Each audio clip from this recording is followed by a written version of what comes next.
అందరికీ నమస్కారం.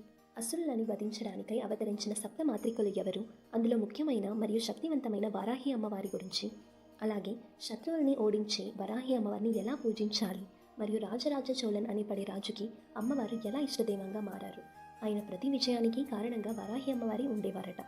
ఇవన్నీ తెలుసుకోవాలి అంటే ఈ వీడియోని స్కిప్ చేయక పూర్తిగా చూడండి. ముందుగా ఈ సప్త కన్యలు అంటే ఎవరు అన్నదాన్ని తెలుసుకుందాం. నవగ్రహాల సృష్టికి ముందు అవతరించిన వారు ఈ సప్త కన్యలు. సప్త అంటే 7 అని అర్థం. 7 దేవుళ్ళ అంశంగా సృష్టించబడిన వాళ్ళే ఈ సప్త కన్యలు. తల్లిదండ్రులు లేక కన్యలుగానే అవతరించారు.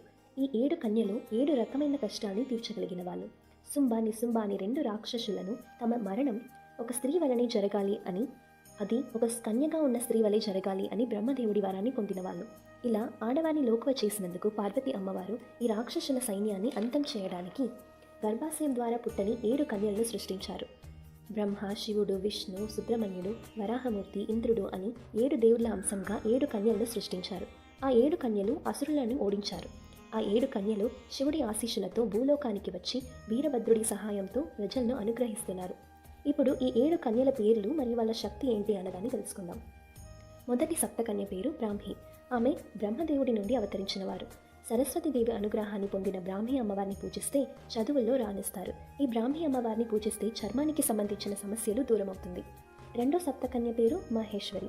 శివుడి అంశంగా అవతరించినవారు. కోపాన్ని తొలగించి మనశ్శాంతిని ఇవ్వగలిగినవారు. అన్ని రకమైన సమస్యల్ని తీర్చగలిగినవారు ఈ మహేశ్వరి అమ్మవారు. శివుడిలాగే త్రిశూలంతో అనుగ్రహిస్తారు. మూడో సప్తకన్య పేరు కౌమారి.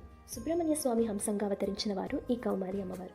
ఈ అమ్మవారిని షష్ఠి, దేవసేన అనే పేర్లతో కూడా పిలుస్తారు. కౌమారి అమ్మవారిని పూజిస్తే పుత్రభాగ్యం వస్తుంది. అలాగే కుజదోషం మరియు ఇల్లు స్థలం సమస్యలు ఉన్నవారు ఈ కౌమారి అమ్మవారిని ప్రార్థించడం వలన ఆ సమస్యలు తొలగిపోతుంది. ఇలా ఈ కౌమారి అమ్మవారు ఉష్ణ వ్యాధుల్ని కూడా తీరుస్తారు. నాలుగో సప్తకన్య పేరు వైష్ణవి. విష్ణు హంసంగా అవతరించిన వారు ఈ వైష్ణవి అమ్మవారు. నారాయణి అన్న ఇంకో పేరు కూడా ఈ అమ్మవారికి ఉంది. విష్ణులాగే శంఖం, చక్రంతో ఉంటారు. ఐదో కన్య వారాహి అమ్మవారు. ఈ అమ్మవారు విష్ణు యొక్క వరాహమూర్తి హంసంగా అవతరించినవారు. ఆరో కన్య ఇంద్రాణి. ఈ అమ్మవారు ఇంద్రుడి హంసంగా అవతరించినవారు. 7 కన్యలలో చాలా అందమైన కన్య ఇంద్రాణి అమ్మవారి. ఇంద్రాణి అమ్మవారిని పూజిస్తే అప్పుల బాధలో నుండి విముక్తి పొందుతాం.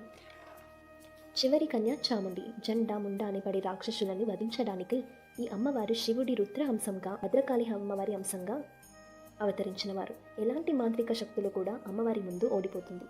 ఈ చాముండి అమ్మవారిని పూజిస్తే శరీరం బలపడుతుంది అంటారు.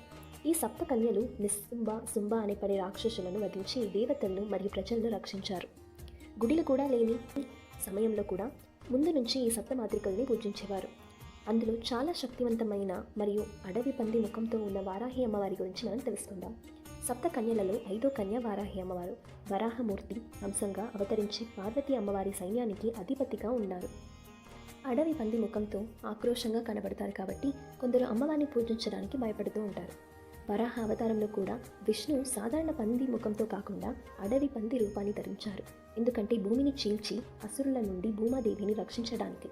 వరాహి అమ్మవారు కూడా అలాగే సాధారణ పంది ముఖంలా కాకుండా అడవి పంది ముఖంతో అందమైన స్త్రీ శరీరంతో ఉంటారు. ఈ అడవి పందులు దొరికిన దాన్ని తినవు. భూమిని చీల్చి అందులో దొరికి వాటిని మాత్రమే తింటుంది. అలాగే అమ్మవారు కూడా మన కష్టాన్ని పైపైన తీర్చకుండా లోతుగా వెళ్ళి దాని కారణాన్ని, మూల కారణాన్ని తెలుసుకొని మన కష్టాన్ని, మన సమస్యల్ని తీరుస్తారు. వరాహి అమ్మవారికి 8 చేతులు ఉంటుంది. అందులో శంఖం, చక్రం, దండ, కీటకం, పాశం, ఖడ్గం ఇలా ఆయుధాలతో ఉంటారు. అలాగే అభయ వరద ముద్రతో అమ్మవారు కనిపిస్తారు.